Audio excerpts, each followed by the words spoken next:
हिमाचल प्रदेश चुनाव में धीरे धीरे सियासत गर्म होती जा रही है। प्रधानमंत्री मोदी ताबड़तोड़ 2 रैलियां कर चुके हैं। कांग्रेस ने भी अपना मैनिफेस्टो लॉन्च कर दिया है। प्रियंका गांधी भी लगातार कैंपेन कर रही है। ये कहना है कांग्रेस के नेताओं का हिमाचल में कि वो 2024 का रास्ता हिमाचल से दिखाएंगे। हमारे साथ एक बहुत विशेष मेहमान है जो है तो छत्तीसगढ़ के मुख्यमंत्री, पर छत्तीसगढ़ का मॉडल कांग्रेस हिमाचल में लोगों को दिखा रही और कह रही है कि जैसे छत्तीसगढ़ में हमने कुछ चीजें लागू की वो हम हिमाचल में भी करेंगे। यहाँ पर चुनाव के प्रभारी भी हैं। हमारे साथ हैं भूपेश बघेल साहब। सर, शुक्रिया हमसे बात करने के लिए। आप प्रियंका गांधी जी के साथ रैली भी कर रहे हैं, वैसे ये प्रचार कर रहे हैं, लोगों से मिल रहे हैं, नेताओं से मिल रहे हैं। छत्तीसगढ़ छोड़कर हिमाचल में इतनी मेहनत करने की क्या जरूरत पड़ी, पहले तो बताइए। मैं छत्तीसगढ़ में भी हूँ और हिमाचल में जहाँ पार्टी ने जिम्मेदारी दी है वहाँ मैं आया हूँ और लगातार पिछले 3 महीने से अलग अलग समय में कभी कार्यकर्ताओं की मीटिंग, कभी प्रेस कॉन्फ्रेंस, कभी 10 गारंटी की बात आज जिसमें चुनावी घोषणा पत्र जारी किए, आम सभाओं को भी मुझे शामिल होने का अवसर मिला। मुख्य रूप से बात यही है कि हिमाचल की जनता आज महंगाई, बेरोजगारी इससे बहुत त्रस्त है। सरकार ने जहां 2 करोड़ लोगों को जॉब देने की बात कही थी, किसानों को कहा आय दुगुनी करने की बात, वो सारी बात जुमले साबित हुए हैं। और अग्निवीर और आगे, चूंकि ये वीरों की भूमि है, देवभूमि तो है ही, वीरों की भी भूमि है और यहाँ से हजारों हजार नौजवान सेना में भर्ती होते हैं और ऐसे में अग्निवीर आ गया तो उसके जैसे सपने में आपने पानी फेर दिया है। तो जो उम्मीद लेके आए थे 2017 में, वो सब खत्म हो गया है। ठीक सर, आज जब ये मैनिफेस्टो लॉन्च किया आपने तो उसमें 1 लाख सरकारी नौकरी की बात है, ओल्ड पेंशन स्कीम की बात है और महिलाओं को हर महीने 1500 रुपए देने की बात है। ओल्ड पेंशन स्कीम आपका बहुत बड़ा चुनावी मुद्दा है यहाँ पर। और कल हमने प्रियंका गांधी जी को भी सुना, आप भी यही कह रहे थे कि हमने छत्तीसगढ़ में ये करके दिखाया है। हमने छत्तीसगढ़ में पुरानी पेंशन योजना भी लागू की, किसानों का कर्ज भी माफ किया। लेकिन सर, पुरानी पेंशन योजना लागू कैसे होगी? बीजेपी कह रही है कि आपको लौट पुरानी पेंशन योजना लागू करने के लिए भी मोदी जी के दर पर आना पड़ेगा। देखिए, सबसे पहली बात यह है, यदि एनपीएस के भी पैसे हैं तो किसके हैं? राज्य सरकार के, और दूसरा राज्य के कर्मचारियों के। भारत सरकार के नहीं है, केंद्रीय सरकार के नहीं है वो अधिकारी कर्मचारी। ये पैसा कर्मचारियों का है और राज्य सरकार का है और इसमें हक केवल राज्य के कर्मचारियों का है। अभी हमने राज्य सरकार की ओर से लिखा है पत्र कि आप उस पैसे को हमको दे दीजिए, लगभग 17,000 करोड़ रुपया। उन्होंने एक लाइन में कहा कि हम नहीं देंगे, लेकिन कारण उन्होंने बताया ही नहीं है, वो महत्वपूर्ण है और इसलिए हम लोग वकीलों से भी सलाह ले रहे हैं। दूसरा जो महत्वपूर्ण विषय है, कर्मचारी कभी पैसा अपना निकाल सकते हैं, क्योंकि वो जैसे हमारे छत्तीसगढ़ की बात करें, 3 लाख कर्मचारी का एग्रीमेंट है व्यक्तिगत रूप से, तो अपना पैसा तो वो 80-90% जो एग्रीमेंट में है वो पैसा कभी भी निकाल सकते हैं और वो पैसा निकाल के जो कार्पस फंड बनाना है वो छत्तीसगढ़ में बन जाएगा, राज्य में बन जाएगा। कैसे रोक लेगा? किसी व्यक्तिगत पैसे निकालने के लिए केंद्र सरकार कैसे रोक सकती है?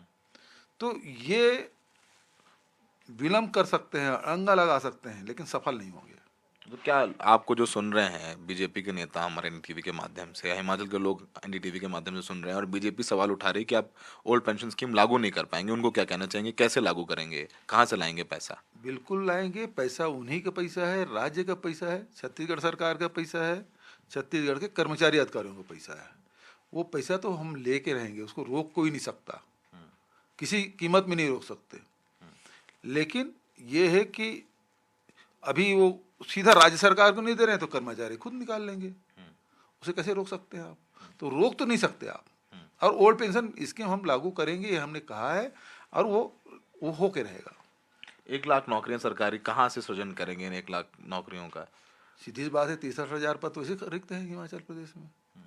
और दूसरी बात है, कांग्रेस हमेशा लोगों को अधिकार संपन्न बनाने का काम किया, उसके जीवन में परिवर्तन आए हमेशा कोशिश की, चाहे शिक्षा हो चाहे रोजगार हो। और इसके लिए चाहे नए नए पद सृजन करने की बात हो, नए विभाग खोलने की बात हो, तो लोगों को रोजगार देने। और उसके साथ साथ जितने भी आप देखेंगे सार्वजनिक उपक्रम खोलने के बाद वो कांग्रेस सरकार ने किया। भारतीय जनता पार्टी इन पद को समाप्त भी कर रही है और दूसरा जो सार्वजनिक उपक्रम है वो सबको निजी हाथ में बेच रही है। तो इनका एजेंडा दूसरा है, हमारा एजेंडा दूसरा है। हम लोगों को अधिकार संपन्न बनाने का काम करते हैं, ये अधिकार छीनने का काम कर रहा है। भूपेश जी चलिए, आप इंचार्ज, इलेक्शन इंचार्ज हैं, आपके पास सारी रिपोर्ट्स भी आ रही होंगी, कितनी सीटें? सीटें हमारे स्पष्ट बहुमत की है। मैं ज्योतिषित नहीं हूँ, लेकिन ये है कि सर मुख्यमंत्री हैं आप, चुनाव लड़ते भी लड़ाते भी हैं। ये मैं कह सकता हूँ कि हम 2/3 बहुमत से हिमाचल प्रदेश में सरकार बनाने जा रहे हैं। बनाने जा रहे हैं, ठीक है। थोड़ा सा छत्तीसगढ़ के नज़दीक गुजरात भी है, वहाँ भी इलेक्शन अनाउंस हो गए हैं। वहाँ पे अशोक गहलोत जी इंचार्ज हैं, रघु शर्मा जी हैं, कोशिशें चल रही हैं, लेकिन वो कैंपेन लग रहा है कांग्रेस से उठता नजर नहीं आ रहा है। आम आदमी पार्टी वहाँ पर थोड़ी हाइप बनाए हुए है, बीजेपी में प्रधानमंत्री मोदी अभी 4 दिन रह के आए, अमित शाह हैं, बीजेपी के लिए साख का सवाल है। और पिछली बार बहुत कम मार्जिन से आप लोग गुजरात हारे थे, वहाँ पर कांग्रेस की तैयारियां कैसी हैं? गुजरात में निश्चित रूप से हमारे सीनियर लीडर अशोक गहलोत जी हैं, रघु शर्मा जी हैं, अनुभवी लोग हैं और वहाँ कांग्रेस मजबूत है। भले विपक्ष में हैं लेकिन फिर भी कांग्रेस मजबूत है। आप पार्टी से कोई बहुत नुकसान नहीं हो, नुकसान होगा तो भारतीय जनता पार्टी को होगा। कांग्रेस इसका लाभ मिलेगा और कांग्रेस वहाँ बहुत अच्छा परफॉर्म करेंगे। अभी तो डेट अनाउंस हुआ है और जैसे जैसे समय बीतता जाएगा और निश्चित रूप से वहाँ चुनाव उठेगा। 12 तारीख के बाद आप लोग भी वहां पर जुटेंगे तैयारियों में, जाहिर सी बात है यहाँ आपकी जिम्मेदारी, क्योंकि आप इलेक्शन इंचार्ज हैं, यहाँ पर आपके हाथ में सब कुछ है। राहुल गांधी कैंपेन करने नहीं आए सर हिमाचल प्रदेश में? राहुल गांधी जी पद यात्रा कर रहे हैं 7 सितंबर से। अब ये 7 तारीख को 2 महीने हो जाएंगे। 1500 किलोमीटर से अधिक चल चुके हैं और किन मुद्दों को लेकर चल रहे हैं? यही बेरोजगारी, यही महंगाई, ये तो मुख्य मुद्दा है। और भारत जोड़ने के बाद जो सामाजिक समरसता है उसके लिए लड़ रहा है। तो जो मुद्दे यहाँ के नौजवानों के, यहाँ के गृहिणियों के, उस मुद्दे को लेके तो वो 7 सितंबर से पद यात्रा कर रहा है। तो उसका लाभ निश्चित रूप से हमको मिलेगा। जेपी नड्डा पार्टी के राष्ट्रीय अध्यक्ष हैं जो हिमाचल प्रदेश से आते हैं। अनुराग ठाकुर केंद्रीय मंत्री हैं, बड़े महत्वपूर्ण विभाग हैं उनके पास, आईएनबी वगैरह, वो हिमाचल प्रदेश से आते हैं। प्रधानमंत्री मोदी भी आज कह के गए हैं कि हिमाचल के पुत्र हैं, हिमाचल ने बहुत काम किया है। तो हिमाचल बीजेपी के लिए साख का सवाल है, उनका राष्ट्रीय अध्यक्ष यहाँ से है, कहते हैं विश्व की सबसे बड़ी पार्टी है। और आप लोग भी कह रहे हैं कि हम लोग पैटर्न बदलने नहीं देंगे, रिवाज बदलने नहीं देंगे। इसको लेकर के आप लोगों ने क्या आगे देखेंगे, कैंपेन किस तरीके से आपका परवान चढ़ेगा? जैसे आपने बताया राहुल गांधी जी नहीं आ रहे हैं, आप और प्रियंका जी यहाँ पर ज्यादातर कैंपेन करते हुए नजर आ रहे हैं, उसको लेके आगे कुछ रणनीति बदलेंगे आप लोग? बीजेपी में प्रधानमंत्री को कैसे काउंटर करेंगे? बीजेपी कहते हैं प्रधानमंत्री हमारे विराट कोहली हैं, एंड में आते हैं छक्के छक्के मारते हैं, और जैसे पाकिस्तान को हराया वैसे हम लोग भी, मतलब पाकिस्तान का एग्जांपल दिया उन्होंने मैच का, एक नेता बता रहे थे मैं, तो हमारे मोदी जी विराट कोहली बन के हर मैच जिता देंगे उन्हें। देखिए, जहाँ तक कि कांग्रेस की बात है तो हमारे कार्यकर्ता हमारे स्टार प्रचारक हैं और वो निकल पड़े हैं। और जब कांग्रेसी यदि निकल पड़े तो फिर उसके सामने कोई टिकता नहीं है, नंबर 1।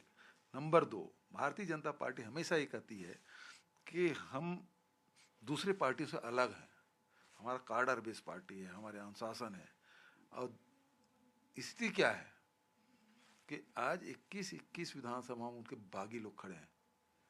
35 तो बहुमत के लिए चाहिए और उसमें से 21 लोग बागी हैं। और ये राष्ट्रीय अध्यक्ष का प्रदेश है, जहाँ 21 लोग बागी हों वहाँ राष्ट्रीय अध्यक्ष संभाल नहीं पा रहे हैं।